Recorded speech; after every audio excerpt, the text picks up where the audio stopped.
خليه يجاوبك يا أستاذ محمد سالم. هل المغرب اليوم يعتم على أخبار هذه الحرب التي كما يقول الضيف الصحراوي أيضا أنها تكبد المغرب خسائر كبيرة حسب البيانات أيضا التي تنشرها وكالة الأنباء الصحراوية؟ والله شوف، والله لو استمعنا إلى بيانات البوليساريو اليوم ربما وصلت لا أدري إلى أكثر من 800 بيان تحديدا. البارحة كان البيان رقم 819 بمعدل كل بيان بمعدل 5 إلى 6 هجمات، ما بين توصيفات من قبيل أقصاف مدمرة مزلزلة قوية إلى ما هنالك. لو صحت هذه البيانات لا يعني لقضي على المغرب تماما، لأزيلت خريطته من على اليابسة. هذه الأعداد من الهائلة بحسب هذه البيانات من الأقصاف المزلزلة والمدمرة، لو صحت لما تبقى مغربي على وجه البسيطة. وبالتالي هذه مجرد دعاية زائفة، وأتمنى أن لا يقيس الكلام على نفسه ولا لا يحسب يعني الكلام عليه رادلي، لأنه توجه لدعاية البوليساريو وليس له شخصيا. أصفها بالأبواق وأصفها بالدعاية الزائفة، لأنه هذا زيف مفضوح. نقارنها بما يرد ببيانات أو بالتقارير الصادرة عن الأمين العام الأممي، باعتباره يتحدث باسم العناصر مراقبة وقف إطلاق النار المتواجدين على أرض الميدان والمتواجدين بالمنطقة العازلة التي يصفونها بالعازلة بموجب اتفاق وقف إطلاق النار، ولا يزالون يمارسون مهامهم بالمناسبة. وهذا في حد ذاته ينفي كذوبة الحرب المزعومة. ماذا يقول الأمين العام؟ أولا يصف هذه الأعمال بالأعمال العدائية، ولم يسبق أن وصفها بالحرب. راجع جميع تقارير الأمين العام الأممي بما في ذلك التقريرين الأخيرين الذين تزامنا مع ما تدعيه البوليساريو من تنصل وقف إطلاق النار.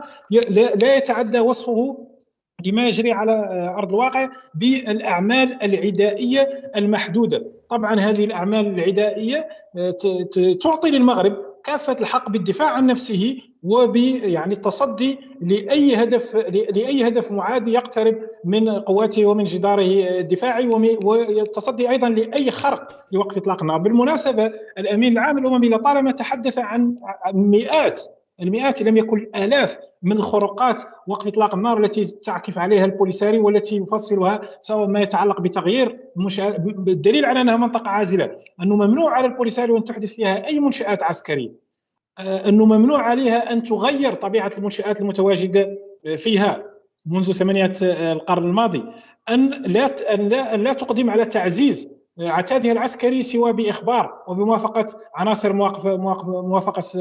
مراقبة وقف إطلاق النار. وبالتالي لطالما تحدث الأمين العام في تقاريره عن طبيعة هذه الانتهاكات التي تعكف عليها الجبهة الانفصالية.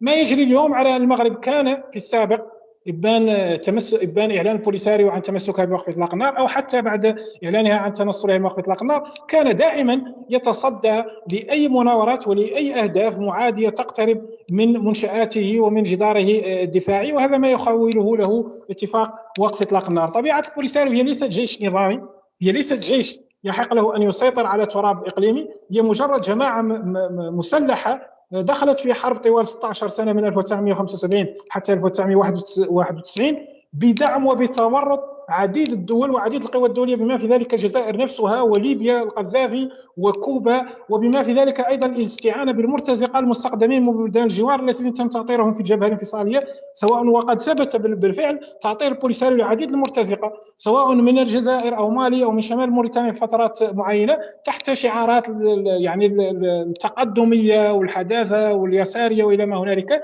إبان حالة الاستقطاب، إبان الحرب الباردة. وبالتالي في تلك الفترة بالفعل كانت هناك حرب حتى 91، وكانت تخسر فيها الجزائر أيضا، وكانت تخسر فيها ليبيا، وقد أسر فيها الجنود الجزائريون، ولا يدل على ذلك من معركة أمقالة الشهيرة سنة 1976. وبالتالي هذا صار من الماضي. اليوم لن تستطيع البوليساريو أن تجد في حوزتها أي أسير مغربي، لن تستطيع البوليساريو إثبات خوضها لمعركة واحدة. كل ما تستطيع هو يعني التباكي والشكوى من أن المغرب يقصف بعض أهدافها المعادية، ولا فيما يبدو على أن أقصاف المغرب بالفعل كانت مركزة، لأنها حصدت العديد من القيادات الذين نأسف على مصرعهم. على كل حال شأنهم شأن كافة المواطنين المغاربة، باعتبار على أنه هذا الصراع في حقيقته هو صراع بين الإخوة المغاربة سواء الانفصاليين أو الوحدويين منهم، الذين للأسف تتورط فيه بعض دول الجوار. الذي يعنينا اليوم على أن هذه الحرب هي ربما الحرب الأولى في التاريخ التي يعلنها طرف معين، وهو الطرف نفسه الذي يتكبد الخسائر. ولا أدل على ذلك من الخسارة الكبيرة المتمثلة في معبر القرقرات الذي كانت تشمله إجراءات المتعلقة بالمنطقة العازلة. كانت البوليساريو تستطيع تحريك دورياتها في المنطقة العازلة بما في ذلك معبر القرقرات، واليوم معبر القرقرات بات محرما على البوليساريو.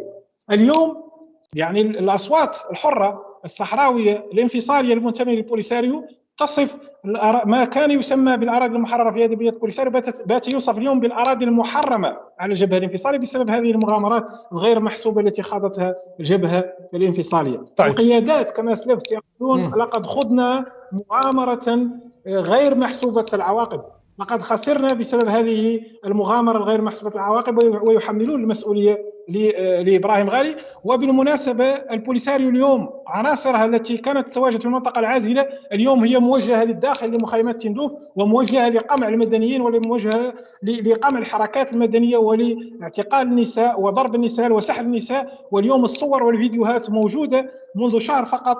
عائلة الضحية سويد من العينين والمتضامنين معه الذين تعرضوا لقمع غير مسبوق من طرف عناصر البوليساريو المسلحة. اليوم قوات البوليساريو تخوض حربا ضد المدنيين في المخيمات. هذه حربها الحقيقية التي يجب أن يتحدث عنها الضيف الكريم أيضا. طيب. على اعتبار على أنه يعتبر نفسه انفصالي ويتضامن مع الانفصاليين ما يعتبره انفصاليون متواجدون في مخيمات تندوف. طيب أستاذ محمد راضي، يعني الخيار الحرب هل هو خيار الاستراتيجي الآن تقدر البوليساريو أن تغير فيه